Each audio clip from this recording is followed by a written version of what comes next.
The brightly coloured front of the Cambridge Swift Tower is a prominent landmark easily visible from Riverside Bridge and its conveniently located observation platform. In a minute we'll have a look at some of the Swift activity at the tower in 2020, but first let's have a quick recap of the tower's design and architecture. Officially named Swift Code, it was constructed in 2011 as a public artwork which could also serve as a home for swifts and bats. It was commissioned by the City Council and designed by Andrew Merritt. For much of the year, swifts are based in Africa. The front of the tower was conceived by the artist as representing an African sunset into which the swifts would fly to reach their nests. 2020 was the tower's 10th year, and it's now showing signs of wear and tear. The once vibrant colours have faded somewhat, some of the woodwork is splitting, and one box has lost its front panel.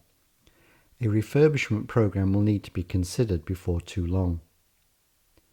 The setting sun has a diameter of 4 metres and is suspended 10 metres off the ground. Of the 221 boxes, 92 have entrances designed for swifts, and there are 10 bat entrances, all of which are located at the rear. Now's a good time to briefly look at the rear of the Swift Tower, which has a very different design. Conceived by the artist as representing the dark side of the moon, each box here is a similar dark brown colour. The panels are not flush with one another and observations can only be made from ground level. These factors combine to make it more difficult to accurately assess bird activity, but as we'll see later, I believe I've got a reasonable handle on which of these boxes were probably occupied this season.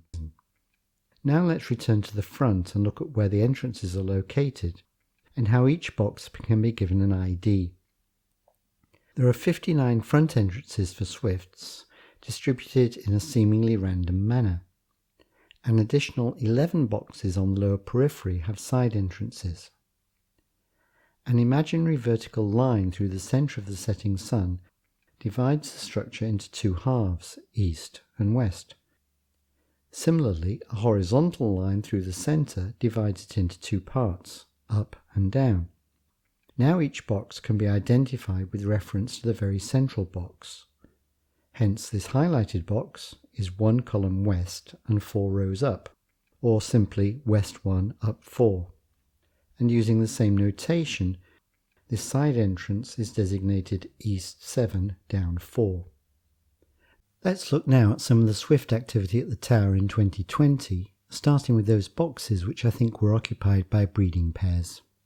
Between the time of eggs hatching in early June and chicks fledging in late July, adults need to make regular trips in and out of their nesting boxes in order to bring back food for their offspring, so boxes with regular activity during this period are a good indicator of the presence of breeding adults. Box West 1 up 4, with a white triangle above the entrance hole, is known to have had a breeding pair since at least 2018. Swifts are very loyal to their nesting site, so if the pair returned safely, it was to be expected that there would be lots of activity here.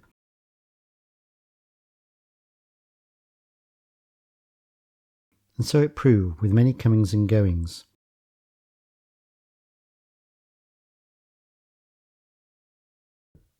I first spotted 2 chicks on 8th of July, and they then spent much time looking out over their immediate surroundings until they fledged on or about 21st of July.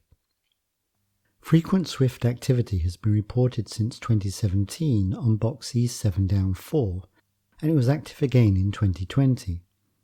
The positioning of its side entrance makes it very difficult to observe, and whilst no chicks could be seen, they were very likely present.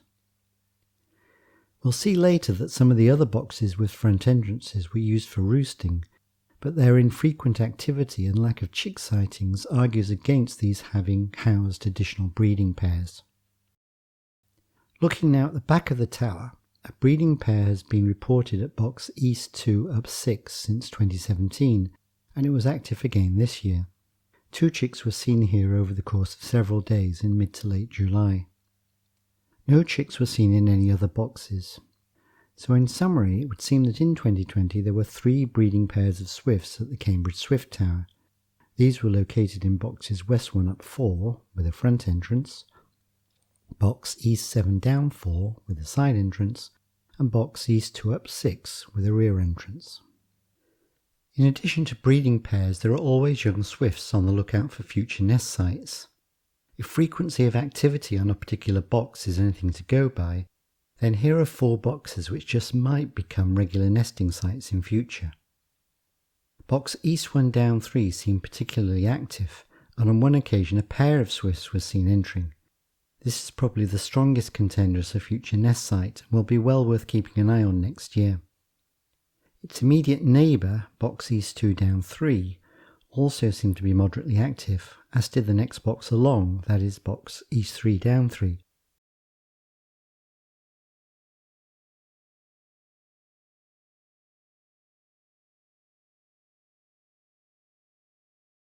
I wonder if there's any significance to these 3 boxes being adjacent to one another and on the same row.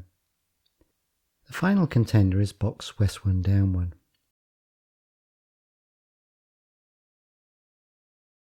So in summary, there are 4 boxes which I think might have become new nest sites this year. They're all located in the lower half of the setting sun, but none of them is particularly close to an existing breeding pair. Finally, just for completeness, here are 5 more boxes which had only occasional swift visits in 2020.